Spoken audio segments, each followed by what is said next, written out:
So welcome back to another rebuild here on NBA 2K24 Next Gen. In today's video, we are back with another episode of our off-season rebuild series. Today it's going to be the Boston Celtics. Exactly 16 years to the day that the Celtics won banner number 17. They won banner number 18 on Monday night in Boston. They defeated the Dallas Mavericks in a 5-game series. And ultimately, I'm on top of the world right now, right? I mean, this is just one of the best feelings ever. As I'm sure many of you are aware, yes, I am a Celtics fan. And this was a moment that I really didn't know, you know? I mean, I'm always confident in my team, and obviously there's just a ton of talent with that group, but you know, I've seen this team come up short for a decent while now. So, you know, I'm always cautious. I'm always optimistic, but a little part of me is always in the back of my head saying, hey, they haven't done it before. But now they have finally done it. Stamped in history. Such a great team. I am absolutely loving life right now. Of course, as always, let me know any other video ideas down below in the comments section. This Celtics rebuild we're doing right now is our 30th and final offseason rebuild. We have completed all 30 teams. If you're looking for any of those, scroll back in the playlist, you will find them. But of course, with the offseason comes, you know, big trades and free agency and all those fun things. So we're going to have more of these offseason rebuilds. That's not me sitting here and saying we're done with them. But anything else you guys want to see before that, let me know down below in the comments section. Very excited about the Celtics. Very excited for Banner 18. It's a great feeling, and I'm loving life right now. I really am. Let's get into this one. As we have done throughout the entirety of this series so far, let's go ahead and talk about this Celtics team that did just win a championship and will be raising a banner at the start of next season because they're obviously very talented. Nobody ever denied the talent this team has, and I'm very excited. So let's talk about it a little bit. I will try to keep it short and sweet and to the point. So, point guard spot. Jrue Holiday was traded, what, week, 2 weeks, whatever the hell it was? No, it was before that.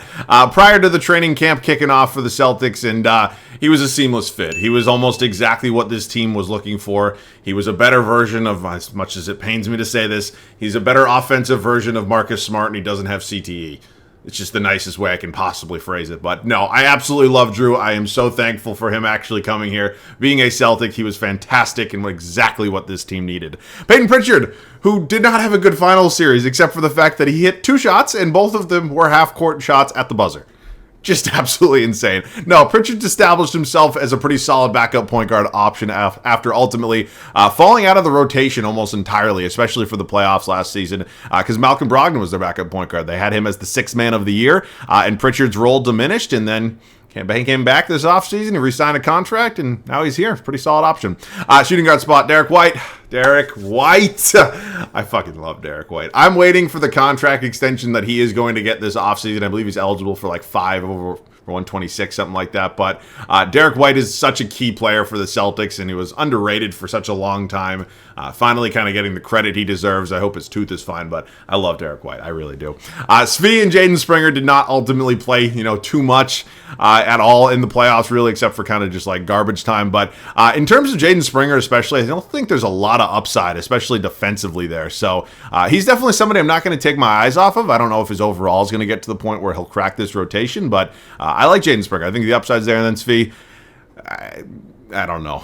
Small forward spot. Jaylen Brown, the finals MVP. Jaylen Brown, I don't want to spend, as I talked about, a lot of time talking about this team because you all know how good they are. But I am going to spend a little time on here on Jaylen Brown. Jaylen Brown got absolutely torn apart almost a year ago today. He had an absolutely awful series in the Eastern Conference Finals against the Miami Heat. Jason Tatum goes down in Game 7 to basically an ankle sprain. He's useless. He's still out there. But and then they look to Jaylen Brown, and he didn't really meet the moment. His handle wasn't there. His defense wasn't solid. Just seemed like everything he did was just the wrong move. Grinded like hell this offseason, got rewarded with the biggest contract in the history of basketball, and then came and played his best season by far. Even if it doesn't show it in terms of points per game, Jaylen was so efficient, he was locked in defensively, and he was an absolute superstar for this team. So I'm so thankful that Jaylen Brown is a Celtic. I am so thankful that he is the finals MVP. I'm pumped to have this man kind of leading the charge along with JT moving forward. Sam Hauser, another Brad Stevens masterclass. He was a unsigned, undrafted free agent, absolute sniper from beyond the arc, and his defense has actually improved as well. Jason Tatum, some people love him, a lot of people hate him. I love him. He's my franchise player. I mean, there's not really much else to say about him. Didn't win finals MVP. I don't care. You could have given Luke fucking Cornett finals MVP. If my team's winning a championship, I don't care. So people are always going to hate on Jason Tatum. It is what it is. I'm kind of over it at this point. I'm exhausted by it. He's a champion. You can change your opinion. You can't change history. So get over it. Al Horford, who the maybe I'm most excited about. I fucking love Al Horford. Al Horford was the first real kind of big name free agent that took a chance on the Celtics. If you remember back in 2016, he actually signed with this team. He departed the Atlanta Hawks, signed with the Celtics, obviously had a couple stops in between, but he came back to this group. He is 38 years old, and he is finally getting that ring. I am so happy for Big Al, and he is returning next year, so super excited about that. O'Shea Brissett, best vlogger in the league. If you have not watched his vlogs on YouTube, go check them out, but he's a fantastic rebounder. Doesn't give you a ton offensively, but he's a really good locker room guy. Excited about it. Jordan Walsh, the second-round rookie for the Celtics, who, again, didn't really see the floor a lot, but I think he could be pretty good. I'm not going to lie to you. He has a lot of upside defensively. I think Jordan Walsh may crack the rotation at some point next year. Tingus Pingus, who obviously didn't play a lot in the playoffs. He was injured. I mean, it's kind of been the thing about him for his whole career. He's an injury-prone big man, which he is. I'm not going to sit here and pretend that he's not, but I love me some Tingus Pingus. I'm not going to lie to you. No, he pretty much, I don't want to say single-handedly, but he was so effective in Game 1 against Dallas that I'm going to give this guy a pass for the rest of his career. And then the backup centers, you got Cornette, Tillman, and Queta. None of them had consistent minutes throughout the playoffs. I don't think Queta saw the floor at all. And then Cornette and Tillman, who actually was somewhat effective just because he can move relatively quickly for a center. I know he is only 6'7", but I'm excited because I think they are all pretty decent backup center options. So I know Ice just said I didn't want to spend a lot of time on the team because I don't want to, toot my own horn and get too excited, but I love it, man. I'm so happy right now, and I am very much looking forward to banner number 19. All right, Joe Mazzulla. A lot of people were skeptical about Joe Mazzulla's, philosophies in terms of coaching, his kind of game plans, his substitution patterns, his timeouts. And for a guy who kind of took over a team in a really challenging situation, not from a roster perspective, but just from the perspective of 5 days prior to the kickoff of training camp, Ime Udoka is outed as I'm not going to say like a sexual deviant or anything like that, but he was obviously having an inappropriate relationship. Joe Mazzulla steps up as interim head coach, had a very much up and down first season, and was absolutely fantastic this season. He was better with substitutions, better with the rotations as a whole, way better with timeouts, and Mazzulla ball is a thing, whether you want to believe it or not. So he is my guy moving forward. Super excited to have him here. The youngest head coach in the NBA is now an NBA champion. So let's get into the draft. They do have the 30th overall pick. I'm going to find a way to draft somebody. Now, I don't know if they're going to actually get consistent minutes, but I will draft somebody at number 30, and then number 24 is just not really going to be useful to me. So, honestly, 30 might not even be useful to me, but I'm still going to take some. Zach Edey sitting here? I'm just saying, he might be a small upgrade from Luke Cornette. I'm going to take a fly. I mean, just from an upside potential, Zach Edey is going, he'll probably be a top 20 pick in real life, but he's a 76 overall here, so, it would be stupid not to take it. All right, Drew Holiday actually signed an extension. I don't know why 2K doesn't put that in, but they don't. We're picking up Hauser's team option, and Brissett picks up his player option as well, so excited about that. Queta is, I believe, technically guaranteed next year. I think he signed a deal. Peterson and then Davidson. I don't know. They're cool locker room guys, cool to have on the roster. They're just never going to play. All right, so free agency. Luke Cornette, Xavier Tillman Sr. are our two guys right now. We just drafted Zach Edey, who potentially could be their replacement. I think it probably makes sense to go with the young 22-year-old that probably has a lot more potential of both those guys. Not saying they're not important players in the Celtics. In terms of vibes, Luke Cornette is a serious impact player. And then Xavier Tillman actually had a lot of moments. They got him from the Grizzlies at the deadline where I thought he was a really big piece to this team. But I'm going to let him walk now just because we got Edey. I would not let them walk in real life, but this is 2K at the end of the day. All right, moving forward here. Couple different things we have to consider. I'm going to edit Drew Holiday's contract, and then I think we might have one or two trades. It pains me to do this because I absolutely love O'Shea Brissett, and as I just talked about, I think Jaden Springer still has some potential to unlock, but ultimately, we're trying for banner 19 now, so I have to go ahead and kind of give it my all moving forward, and I think Trey Mann would be an upgrade off the bench, whether it's in a 7th, 8th, whatever it is, capacity. He's obviously a nice three-point shooter, and I do think he'd be a very valuable player to this team, so that's all it took. It was Springer, Brissett, and then 2 second-round picks. To add Trey Mann to this team, he'll be Derek White's backup, so honestly, we're not making any other changes. I know, obviously, somebody's going to have to fill out the rest of the bench spots, but this is the team, and this is a team that I am very excited about. Man, you know what I might do? I'm actually going to give Tillman a contract. Now, I'm going to sign him back, but I don't think he's going to play. I still think I'm going to play Edey. I think that probably makes the most sense for us moving forward. All right, we brought back Tillman. He's now still here. He'll just be a third center, kind of could play power forward as well. I'll see you guys at the start of year number 1. Start of the first season for us here in Boston. We had a relatively interesting kind of first offseason. There wasn't any major swings. We improved the bench unit a little bit, and of course, 2K's on their BS. With their regression here on Drew Holiday. It pains me to see it. Obviously, Drew Holiday is not, the player he once was offensively, but that's not really from a skill perspective. It's just more a fit perspective and what his role kind of called for on the Celtics. So it sucks to see his overall going down. I absolutely love Drew, but he's still going to be my guy moving forward. Holiday, White, Brown, Tatum, Porzingis, really no surprises 1 through 5. Pritchard is up to, well, he is a 79 overall. He's going to be my 6th man, is basically what I'm trying to say. Horford, we are seeing a little bit of regression here. It's very much likely this is going to be his final season. As much as it does hurt me, I've accepted it. So Al Horford, one last ride of 18 minutes a night. You got Trey Mann, who we ended up making a deal with the Charlotte Hornets to add to this team. You got Sam Hauser, and then Zach Edey, who I'm still surprised we were able to draft at number 30 overall as our backup center. So this is the team. Again, there's really no reason in 2K or in real life that this team can't be competitive for another championship. So fully expect them to be here, and I will see you guys at the end of year number 1. Not gonna lie to y'all, I'm a little disappointed with this first season we had here. We went 51-31. Now, last season, or well, you understand, they were a 64-win team, and obviously something changed this year, and 51-31. That is where we stand. All things considered, it's not a terrible record just for, expectations-wise. I wasn't very happy. Luka's first MVP, Stephon Castle, your Rookie of the Year. Miles Bridges is now a member of the Orlando Magic, your 6th man. Wemby, your Depoy. Men Thompson, Most Improved. Steph Curry, Clutch Player of the Year. And Jason Kidd, Head Coach of the Dallas Mavericks. They win 57 games, take the 1 seed. He's your Coach of the Year. All right, we are the 2 seed. I mean, again, it's not terrible in terms of just the standings, but I think from a talent perspective, this is more than a 51-win team. Miami takes the 1 seed. All right, let's dive into the numbers a little bit. How did everybody kind of play across the board? Tatum and Brown are 2 leading scorers. Tengus Pingus, 18 points a game as our 3rd option. Drew Holiday. Yeah, Derek White does not get a lot of love in 2K. It's something I've always kind of known. I'm not saying Derek White's, a 25 point per game guy, but he does a little bit more than this, I'll tell you that. Peyton Pritchard, Trey Mann, Sam Hauser, Zach Edey, Al Horford, who was, taking a little bit of a decline. Tatum led us in boards and assists was D. White. So we are facing a play-in team. That play-in team is going to be the Milwaukee Bucks. Not really sure how they're a play-in team, but they are. And Celtics Bucks, it's always a fun series no matter what. Here goes nothing. Quickly go up 2-0 on them. Quickly go up 3-0 on them. They do win game 4, and we move on. We win in 5 games. Now, the New York Knicks on to the second round. Brunson, DiVincenzo, Bogdanovich, Randall. You got Josh Hart, Miles McBride, Dario Saric. Not really any major changes there for New York. So Boston versus New York, always one of the best rivalries no matter what sport in all of sports. And we do end up winning in 5. Now the Atlanta Hawks here in the Eastern Conference Finals. Interesting.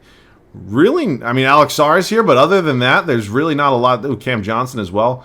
Not really a ton to really worry about, to be quite honest with you. We're up 2-1 right now. Okay, maybe there is. 3-2, we're on to the NBA Finals. We're taking on Shai Gilgeous-Alexander, who went 40.5 points, 8 rebounds, 11 assists. Oh my God, he was 50, 40, 90.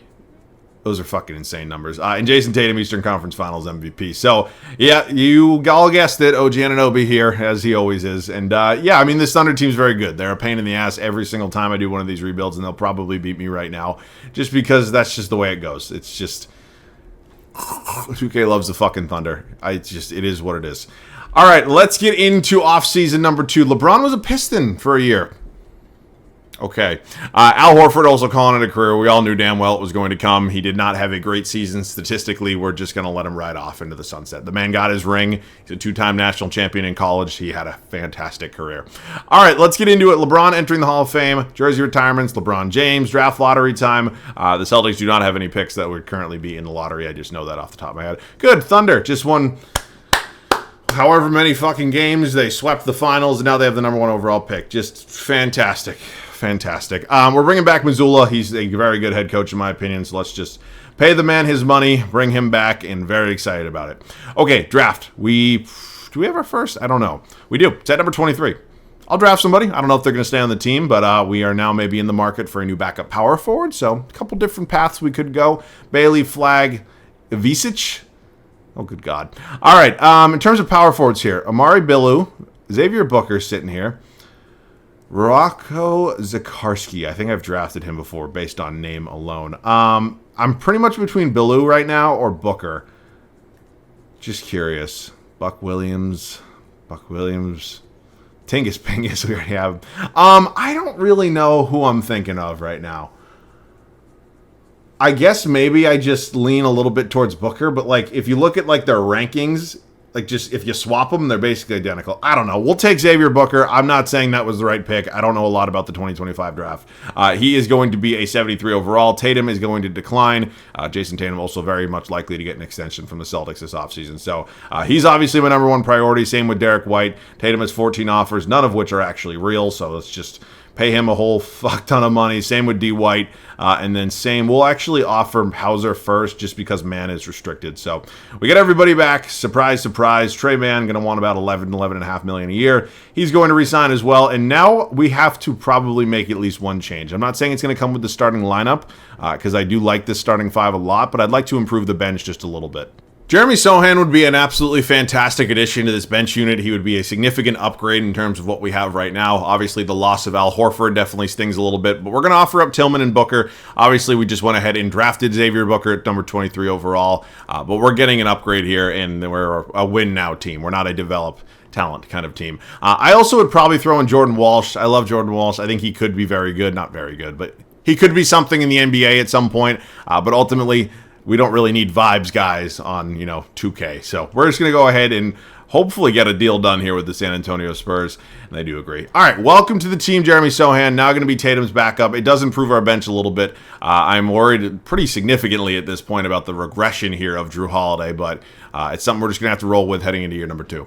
Last year was nice. We made it back to the finals, then we got our teeth kicked in from the Oklahoma City Thunder. I do not want that to happen again. This offseason, we improved the bench unit a little bit. The starting five remains exactly the same, and no regression from Drew Holiday, which is weird. I'm kind of nervous about that. But he's still going to be my starting point guard. We got D. White here at the shooting guard spot, Jaylen Brown, Jason Tatum, and Kristaps Porzingis. Bench unit, Peyton Pritchard will remain my sixth man. Actually had a really solid season for us. New addition here of Jeremy Sohan as my backup 4. Still got Trey Mann, Zach Edey as our backup center, and then Sam Hauser rounding out this 10-man rotation. So all things considered, this is still an insanely talented team. It might be the most talented team in basketball. We just got to go out and actually win a championship this time. I'll see you guys at the end of year number 2. Another MVP for Luka, but more importantly, we have an 11-game improvement from year 1. 62-20 is the final record this season, and hopefully we're back in the finals. Hopefully raising banner number 19. So, on damn near triple-double, Cooper Flagg's your Rookie of the Year. Stephon Castle, now your Sixth Man of the Year. Wemby is your depoy. Alex Sarr, Most Improved. Donovan Mitchell, Clutch Player of the Year. And oh man, isn't he just beautiful? Joe Mazzulla, your Coach of the Year. All right, let's get into it. It is playoff time. Here a look at the standings. We're 7 games up on the Pistons. Okay. And then here's a look at the Western Conference. I am just already scared to hypothetically face the Thunder. The Jays led us in scoring, and it was Pingus, Drew Holiday, Derek White. Again, 2K has some sort of agenda against Derek White. I am convinced of it. JT led us in boards, and assist was D. White. Okay, first round of the playoffs. Back here as a 1 seed. It's us and the Indiana Pacers, who I'm excited about the Pacers' future, man. I might get some pushback. And that's fine. If you push back on this concept, and this is not a shot at any of the teams that the Celtics faced throughout the postseason and the dominant playoff run that they had, I think the Indiana Pacers were the hardest team the Celtics faced. I might get some shit for it. I know it was a sweep. I know it was the only series that they did sweep. I stand by that. I think the Andrew Nembhard turned into legitimately fucking Michael Jordan and Kobe combined. It made no sense. I'm standing by my take. You may think I'm delusional. You may think I'm wrong. I'm just standing by what I think. So that is what it is. A lot of credit to the Pacers, though. A lot of credit to everybody the Celtics face. These teams put up a fight when they really probably had no business doing so. So credit to you. All right, Celtics versus Heat. It is a tale as old as time at this point. I have no idea how they added Jalen Duren to this team, but and Dalton Connect as well. This is a good Miami Heat team. So they are obviously hungry for a ring. They do not have one in the Jimmy Butler era. And no matter what seeds are, whatever the situation is, Celtics versus Heat is always an absolute blast. We win in 6. Thank God. All right, Pistons. Again, not really sure how they're here, but they are, and yeah, okay. Well, here, we all knew it was coming. It's Shai Gilgeous-Alexander and the Oklahoma City Thunder. They've lost Josh Giddey, but the team is still incredibly talented. So I think we can beat them. I'd like to, and okay, maybe we're just getting this done this year as we head to Oklahoma City for a potential closeout Game 4. Is it possible? Well, maybe they're going to get one on their home floor. Same script as 2024. All right, let's head back to Boston. I hit the wrong fucking button. God, I'm such an idiot. Jason Tatum, Finals MVP. Okay, I would have been immensely disappointed if we didn't win at least one with this team throughout this video, just because of the talent they do have. So I am very happy that we did get one. But obviously, one more year to go. Not going to be a lot of changes to this team. Just to be, oh my God, the Lakers got the #1 overall pick. Just to be honest with you, staff signing Joe Mazzulla will remain our head coach. We head up to the draft. Did I trade my first for Sohan? I very much may have, which is fine. All right, it is team player option. Zach Edey will be coming back. Why would I not bring him back? And then Jeremy Sohan entering restricted free agency. We'd certainly like to offer him a contract as well. So, and Tingus Pingus. Yeah, we got to pay him. So let's pay him. Let's pay Sohan. And yeah, thank God that Wick Grosbeck is willing to pay the luxury tax, because this is one expensive team. All right, I mean, I will probably make one change. It might hurt me. It might be time. We got a little lucky with Drew Holiday's regression. It's happened to me before, and I think it might be time. I love Drew Holiday. I don't think the Celtics are going to, at any point throughout the rest of his career, trade him. But I just know how 2K works, right? And honestly, we won a championship again. He's a 3-time champ now. He's making $40 million a year. Cry me a river. Okay, we just pulled off a deal with the Knicks, and it landed us Jalen Suggs. I mean, I wanted to keep the identity of defense on this team. I'll show you guys the full trade. I'm sure you probably saw it anyways, but it was Drew Holiday, Sam Hauser, and basically every single draft pick we have left to land us Mr. Jalen Suggs. So, I mean, he's obviously younger than Drew. I think Drew is probably a better defensive player. I mean, even though there is an A+ defensive rating here. But no, he's a little bit of a different type of player than Drew, but that hard-nosed defensive mentality is obviously still here with Suggs. So, got a little bit younger, a few overalls higher. I'm happy with it. We did move on from Sam Hauser, though, so you know what we're going to do? We're just going to trim it down to a 9-man rotation. Ultimately, Jaylen Brown can play the 3. Trey Mann, I know he's only 6'3", but can probably run a little bit of it, and obviously Tatum can as well. So down to a 9-man rotation. This team's very good. Started the final regular season for us here in Boston. Obviously, last season we won banner number 19. We are shooting for 20, and this team is very, very good. So this offseason, we replaced Drew Holiday with Jalen Suggs. It pained me to do it because I love Drew, but it was time. It was probably smart. Derek White next to him in the backcourt. You got Brown, you got Tatum, you got Porzingis. Bench unit will still be led by Pritchard. You got Sohan here, Trey Mann, and Zach Edey, a 9-man rotation off the bench. So the team's obviously incredibly talented. I fully expect to be in the mix for both the 1 seed and the championship. I'll see you guys at the end of year number 3. 70-12. That's how we end the final regular season. It was great. There's really no surprises. I've had 70-win teams in the past. This one is just as good as the rest of them. SGA, first career MVP. Elsie Harrington, your rookie of the year. Rob Dillingham, 6th man. Wemby, another depoy. AJ Johnson, most improved player. Anthony Edwards, clutch player of the year. And Joe Mazzulla at 70 wins. Pretty hard not to give him coach of the year. All right, standings time. We were 10 games up on the Cavs for the 1 seed here, and it was a 3-way tie for the 1 seed over there in the Western Conference. Let's dive into the numbers a little bit. Scoring, the Jays, Tatum and Brown, Porzingis, Jalen Suggs, White, Pritchard, Sohan, Mann, Edey, Terry Taylor down there.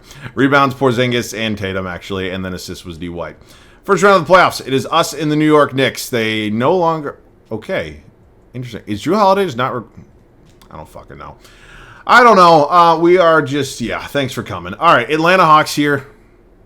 What? I don't know. And then the Cavs. Garland, Mitchell, Strus, Mobley, Allen. You got Trey Jones, Mo Wagner, Terrence Mann. So new bench. Nobody new in the starting 5. We are, hopefully going to beat this team pretty easily. As we are up 3-1, we close them out in 5. And it is us for the 3rd straight year taking on the Oklahoma City Thunder. I thought SGA was gone for a second. Like, what the fuck? This team is good. This is, I guess, technically the winner takes all matchup of this series. As we're 1-1 with them right now. We go down 3. Fuck. Damn.